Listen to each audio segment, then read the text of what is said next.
فقط چند ثانیه کافیه تا یه نفر گوشیتو از دستت بکشه و فرار کنه. اما خب مشکل فقط از دست دادن خود گوشیت نیست. فکر کن تموم عکسات، پیامات، حساب بانکیت و رمزای ذخیره شده و حتی پیج اینستاگرامت میفته دست یه آدم غریبه. اگه فکر میکنی بعد از دزدیده شدن گوشیت هیچ کاری از دستت بر نمیاد، اینو بدون که سخت‌تر اشتباهی.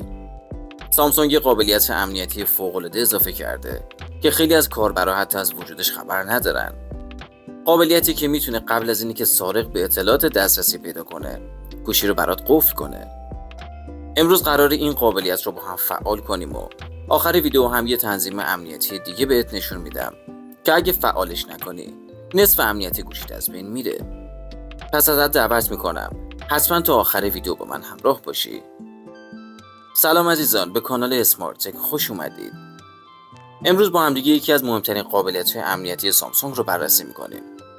پس گوشی سامسونگت رو بردار و قدم به قدم با من جلو بیا. اولین کاری که میکنی اینه که وارد تنظیمات گوشیت بشی. حالا وارد بخش امنیت و حریم خصوصی شو. اگه این بخش رو روی گوشیت نداشتی، از قسمت سرچ تنظیمات عبارت سرقت رو جستجو کن. حالا اگه گزینه محافظت در برابر سرقت رو میبینی واردش شو. اگه هم این گزینه رو نداری، احتمالاً گوشیت هنوز آخرین به‌روزرسانی امنیتی یا همون نسخه سازگار رابط کاربری سامسونگ رو دریافت نکرده. توی صفحه باز شده 3 گزینه مهم وجود داره. باید هر 3 گزینه رو فعال کنیم. حالا بریم ببینیم هر کدوم دقیقاً چه کاری انجام میدن. گزینه اول، قفل خودکار هنگام تشخیص سرقته. شاید برات سوال باشه که اصلاً گوشی از کجا میفهمه که دزدیده شده. سامسونگ از حسگرای حرکتی و الگوریتم‌های تشخیص حرکت استفاده میکنه. اگه گوشی تشخیص بده که ناگهان از دست صاحبش کشیده شده و با سرعت در حال دور شدنه، تلاش میکنه که صفحه نمایش رو قفل کنه. یعنی اگه سارق هنوز قفل گوشی رو باز نکرده باشه، دسترسی به اطلاعات شخصی خیلی سخت‌تر میشه.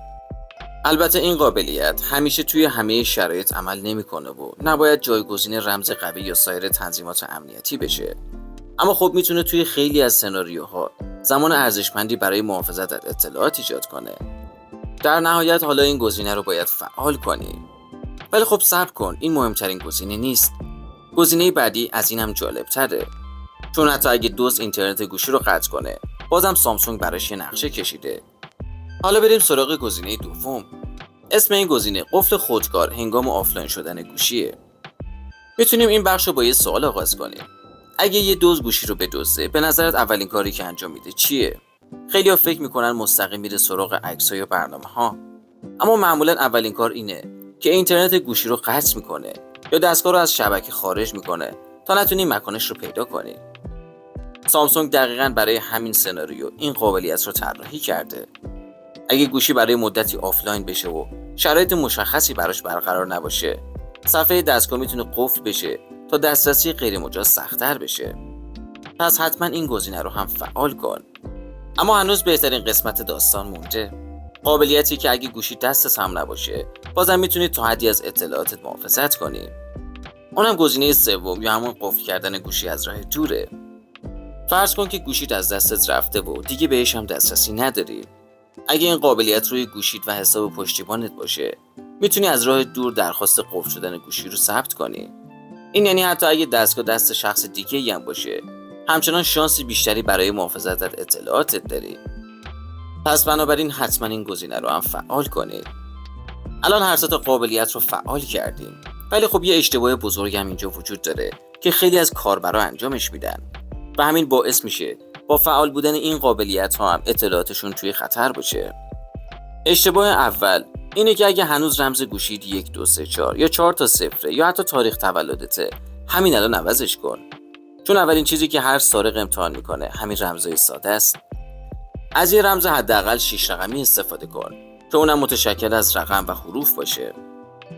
اشتباه دومم اینه که خیلی‌ها فقط اثرانگشت رو فعال میکنن، اما خب رمز ورودی قوی ندارن. در صورتی که اثرانگشت کار نکنه، گوشیت از رمز اصلی رو میخواد. پس رمز قوی خیلی مهمتر از چیزی که فکر میکنی. یه اشتباه دیگه هم اینه که خیلی‌ها اصلا حساب سامسونگ یا قابلیت پیدا کردن گوشی رو فعال نکردن، در حالی که اگه یه روز گوشیت گم بشه یا دزدیده بشه، این قابلیت‌ها میتونن کمک زیادی بهت بکنن. حالا میخوام یه تنظیمات امنیتی دیگه بهت نشون بدم که تقریبا هیچ کس فعالش نمیکنه، ولی خب به نظر من حتی از محافظت در برابر سرقت هم مهمتره. پس با هم دیگه بریم سراغ اون. تنظیمی که میخوام الان نشونت بدم شاید روزی جون اطلاعات شخصیت رو نجات بده. اسمش پیدا کردن گوشی یا همون فاند مای دیوایسه. اگه این قابلیت فعال باشه، توی خیلی از شرایط میتونی موقعیت تقریبی گوشیت رو ببینی، بهش زنگ بزنی یا اگه لازم شد از راه دور قفلش کنی یا حتی اطلاعاتش رو پاک کنی. اگه این قابلیت خاموش باشه، بعد از گم شدن یا سرقت گوشی دستت خیلی بسته تره. حالا با هم دیگه بریم فعالش کنیم. کافیه وارد تنظیمات گوشیت بشی و بعدش از بخش گوگل گزینه پیدا کردن دستگاه رو باز کنید. اگه خاموشه حتما روشنش کن. یه توصیه دیگه هم برات دارم. اونم اینه که هر چند وقت یه بار وارد تنظیمات امنیتی گوشیت شو و ببین بعد از آپدیت‌های جدید چه قابلیت‌های تازه‌ای بهش اضافه شده.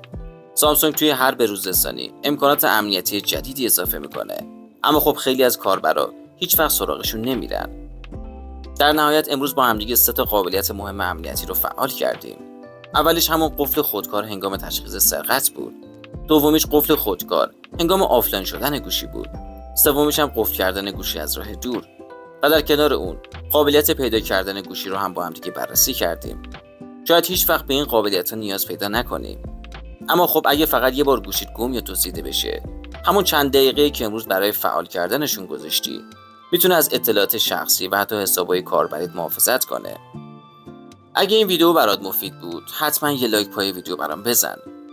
توی کامنت ها هم برام بنویس که این قابلیت ها روی گوشی تو وجود داشت یا نه.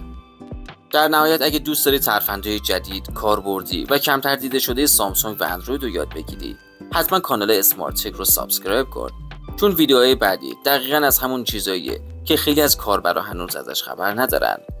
ممنون که تا انتهای این ویدیو با من همراه بودی. تا یه ویدیو دیگه همه شما عزیزان رو به خدای بزرگ میسپارم.